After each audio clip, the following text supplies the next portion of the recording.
County Judge Clay Jenkins is the one who drove the family to their new home. Dallas Mayor Mike Rawlings was there to greet them, and both men talked tonight about what they consider to be an urgent need to move that family out of the conditions they were in.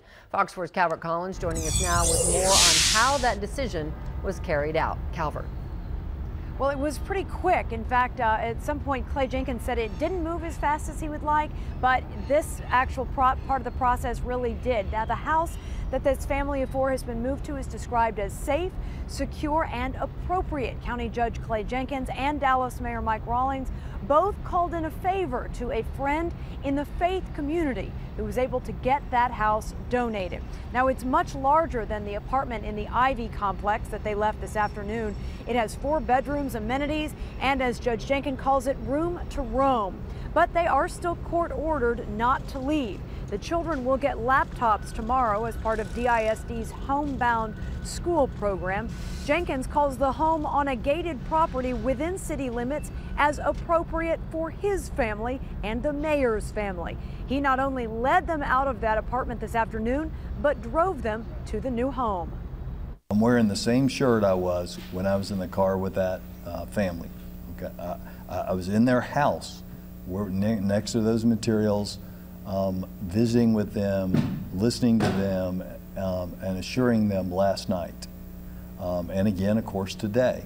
And then I was in the car in close quarters with them for 45 minutes or so.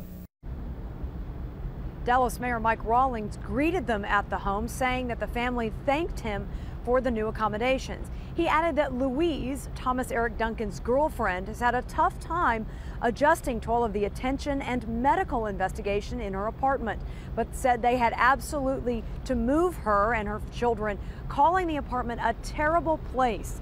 He also urged the public to get out this weekend, go to a football game or the state fair, quelling health fears. Remember, there is 0 chance that you can get this disease if you don't have contact with somebody that is actively showing symptoms of this.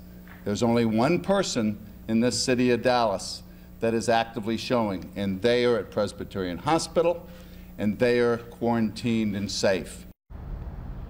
Now, as Phil mentioned, the first phase of the apartment cleanup process is done. That has cost the state of Texas $65,000, but there are still permits needed, partially to destroy some things, as Phil was kind of talking about. There are some permits that are still outstanding, and the county is working on getting those done over the next couple of days. Now, the CDC has identified 10 people as high risk. That's down from 100 as identified earlier this week.